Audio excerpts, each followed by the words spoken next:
In today's lesson, we explore one of the most influential ideas in psychology, Lawrence Kohlberg's 6 stages of moral development. To understand how people judge right and wrong, imagine a simple scene. It is a normal break at school when suddenly a fight breaks out in the yard. 2 ninth graders are beating up a smaller boy named Tom. A circle of students forms around them. Some watch silently, some whisper, and some look away pretending not to see. Yet what truly matters is that although everyone sees the same event, each person interprets it through a completely different level of moral reasoning. Kohlberg believed that humans develop morally through 6 stages grouped into 3 major levels, each representing a more complex way of thinking about justice and responsibility. At the first level, the pre-conventional level, young children judge actions based on direct personal consequences. Finn is the perfect example. He sees Tom suffering, and he wants to help, but he hesitates. In Finn's mind, one thought dominates. If I get involved and the teacher sees me, I'll get punished. To Finn, right and wrong are defined by avoiding punishment. He is not thinking about Tom's pain, or whether stepping in is the compassionate thing to do. Instead, he quietly backs away into the crowd and chooses inaction. At the second stage of this level, moral decisions are guided by self-interest. Mary acts differently. She sees Tom being beaten and decides to step forward. She knows she might get punished too, but she also knows something else. If she helps Tom today, he might help her someday. She is motivated by the idea of mutual benefit. Her reasoning is still moral, but it centers around personal gain. What's in it for me? As we grow older, most people move into the conventional level of moral reasoning, where social expectations become the guiding force. This is how many teenagers and adults think. Betty represents stage 3. She notices the fight and considers helping Tom. But when she sees the others watching passively, she stops. She is afraid of being judged or seen as odd for stepping in when no one else does.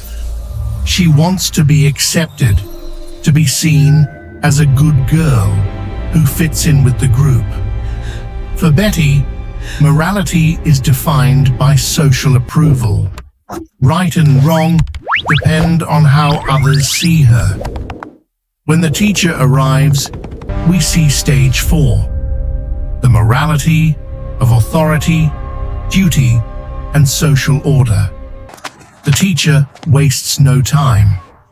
He steps between the students and firmly commands them to stop. For him, rules are the backbone of a functioning community. Fighting violates school policy, and allowing it to continue would create chaos. He acts not out of emotion, but out of obligation. Morality at this stage means maintaining structure, law, and order. But Kohlberg believed that some individuals grow beyond rules and social expectations.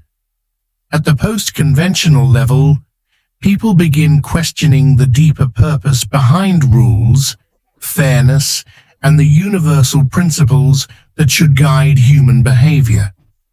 Jessie, standing farther away, represents this shift. Jessie knows the rules say fighting is wrong, and she agrees that violence should not be tolerated. But she also remembers that just yesterday, Tom punched a first grader for no reason. So she wonders whether simply following the rule is truly fair in every situation. She asks herself if rules are meant to protect everyone equally, or if sometimes they fail to address the deeper complexities of human behavior. Her thoughts are no longer about obedience or reputation, but about fairness, justice, and the broader well-being of the community. This marks the beginning of post-conventional moral reasoning, where people think independently from authority and social norms. Finally, everyone involved is brought to the headmaster's office. Here we see stage 6, the highest and rarest form of moral reasoning: universal ethical principles. The headmaster explains the rules calmly and clearly. He acknowledges why the rules exist, but then adds something deeper. Rules are valid only when they are grounded in justice. His highest moral principle is compassion. He believes people should try to understand each other's feelings and perspectives, not just enforce punishment mechanically. He sees morality as something that comes from universal values, such as justice, empathy, and respect for human dignity, values that stand above social pressure or strict rules. For him, the right action is never a tool to achieve something else. It is an end in itself. To illustrate how people reason differently at each stage, Kohlberg presented his students with a famous thought experiment known as the Heinz dilemma. In this scenario, a woman is dying, and there is only one drug that can save her. The pharmacist who created the medicine sells it for 10 times the cost of production. Heinz, the woman's husband, cannot afford the price, not even after borrowing money from friends.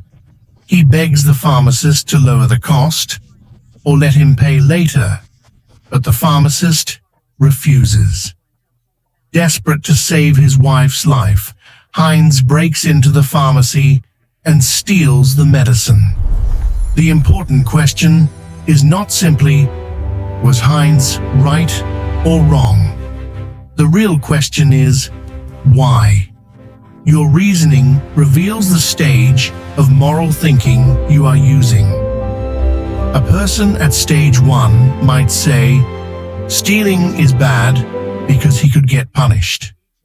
A person at stage 2 might say, he should steal it because his wife helps him and he needs her.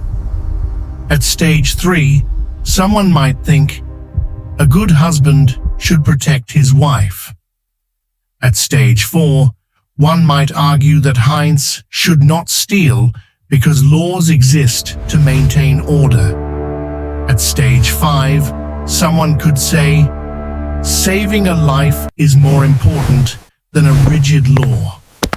And at stage 6, a person might argue that human life has absolute value, and an unjust refusal to help violates universal ethical principles. Kohlberg believed that people evolve morally just as they evolve intellectually. We move from simple, self-focused thinking to more complex and principled reasoning as we grow.